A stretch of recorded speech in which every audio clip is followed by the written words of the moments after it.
En 2001, je publie mon premier livre Balisong sur le couteau papillon. À l'époque, l'auteur le plus connu aux États-Unis sur ce sujet était Jeff Imada. Jeff Imada est cascadeur, il est aussi instructeur de Jeet Kune Do à l'Innocento Academy. L'Innocento Academy qui est derrière nous. Alors allons rencontrer Jeff et on va un peu discuter avec lui de ce qu'il pense du Balisong comme accessoire de self-défense. Je m'appelle Jeff Imada. Je suis né à Los Angeles, en Californie, où j'ai passé toute ma vie. J'ai commencé les arts martiaux quand j'avais 13-14 ans. Avec des amis d'abord, on a essayé différentes disciplines. J'ai commencé par des cours de taekwondo, puis de kempo japonais.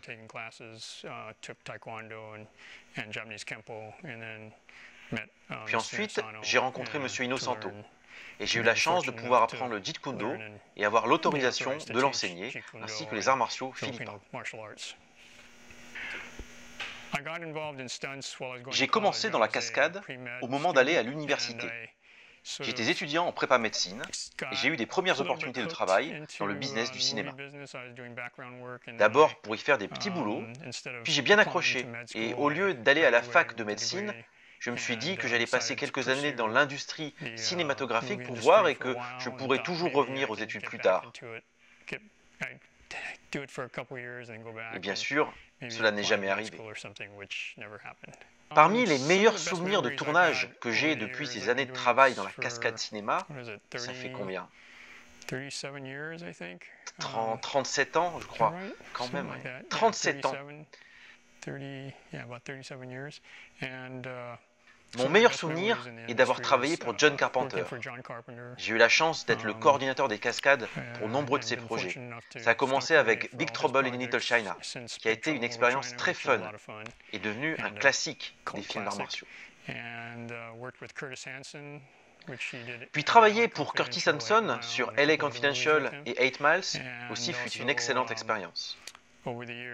J'ai vraiment eu de la chance d'évoluer dans ce milieu de la cascade pour le cinéma hollywoodien et de pouvoir faire tout type de cascades.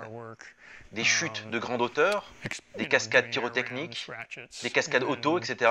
Et bien sûr, de la cascade combat et la chorégraphie des combats. C'est fun tout ça. Côté combat, une de mes plus fortes expériences a été sur la série des Jason Bourne avec Matt Damon. Ils m'ont laissé la liberté de la création de plusieurs scènes de combat dans ces films, c'était une belle aventure. Alors, comment chorégraphier un combat dépend complètement du script. Par exemple, sur les films Jason Bourne, l'histoire suppose que les combats soient très réalistes. Jason Bourne est censé être entraîné pour pouvoir s'occuper de ses adversaires de manière très efficace, très rapide. Alors, dans un tel cas, je me mets à la place du personnage. Et je fais aussi un peu de recherche et d'échange avec l'acteur et le réalisateur, pour bien comprendre ce que eux ressentent de la scène, histoire d'avoir leur point de vue et de m'assurer que l'on est bien aligné sur l'approche.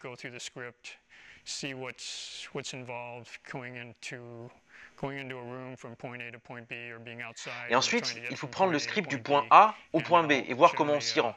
Combien il y a d'adversaires, quelle est la situation, est-ce que l'acteur est en train de marcher, de courir, etc. Et il faut créer le mini-scénario de la scène de combat en se basant sur comment je m'occuperai de ces adversaires, compte tenu de tous les éléments vus avant.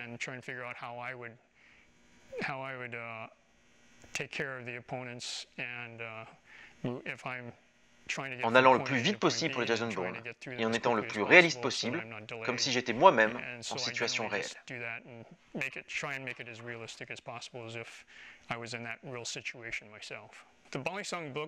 Mes premiers livres et vidéos au sujet du Balisong viennent d'une collaboration avec Les DeAziz, qui à cette époque détenait la marque de couteau Balisong, devenue plus tard Pacific Cutlery et devenue ensuite Benchmade.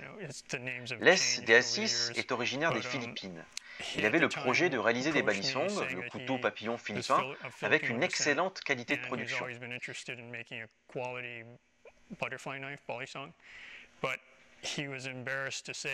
Mais il était embêté car il ne savait pas bien les manier. Et il avait besoin de quelqu'un aussi pour lui donner des conseils sur la prise en main, sur la forme. Nous avons échangé et développé ensemble des Balisong de haute qualité.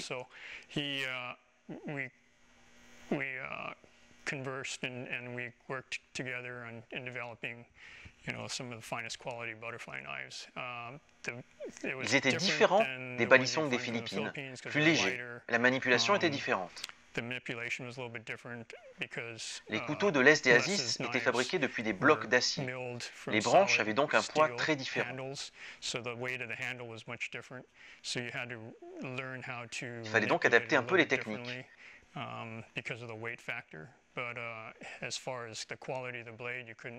Et en termes de qualité de lame, c'était incomparable. Et à partir de cela, j'ai suivi Les Aziz dans des roadshows pour l'aider à expliquer le concept du couteau et surtout faire des démonstrations dans les knife shows, dans les gun shows pour montrer comment manipuler un couteau papillon. Et ce qui était amusant, c'est que pendant ces knife shows ou gun shows, il y avait dans un coin ce fort bruit de cliquetis. Tout le monde se demandait ce que c'était et d'où ça venait. Ça attirait les gens et on avait rapidement une foule devant notre stand. Et les gens étaient assez fascinés par les possibilités du balisong qui étaient inconnues jusque-là.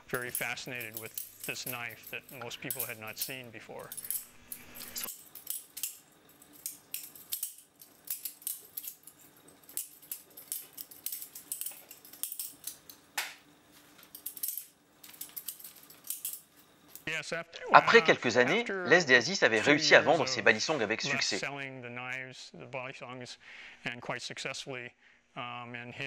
Moi, je l'avais introduit un peu dans certains films pour faire un peu de publicité au balisong.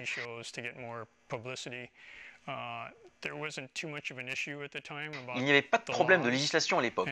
Et quand un policier vous arrêtait, il n'y avait généralement pas de problème en Californie car il savait que c'était un couteau à $250. Et que ce n'était pas un voyou qui allait mettre $250 dans un couteau pour chercher des ennuis avec.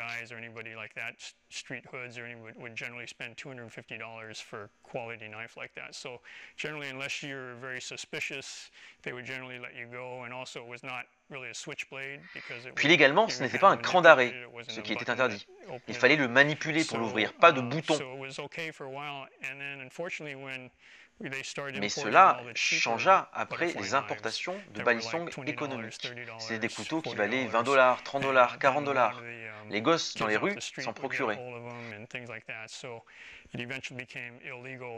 Et le balisong est alors devenu interdit. Et son port, sur soi ou même dans la voiture, est aujourd'hui même considéré comme un crime en Californie.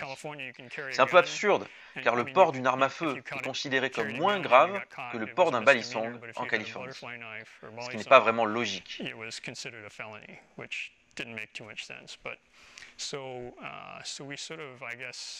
C'est peut-être parce que l'on a rendu le balisong trop populaire et que le marché a été envahi de modèles pas chers que le balisong a finalement été interdit. C'est un peu désolant.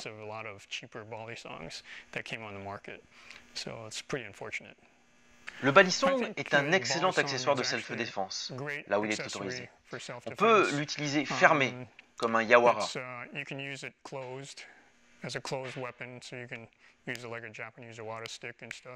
On peut aussi l'utiliser comme un fléau, en frappant avec l'une des branches du balisong si l'on ne souhaite pas couper l'agresseur. Ça peut marquer un coup dissuasif à une agression.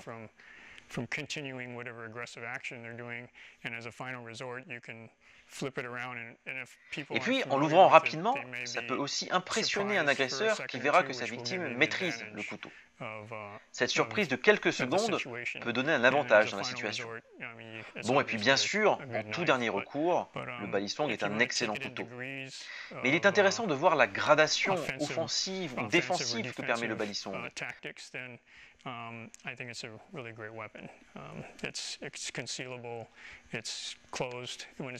C'est un accessoire qui se cache facilement, qui est sans aucun danger quand il est fermé, et qui peut servir à se défendre sans même couper.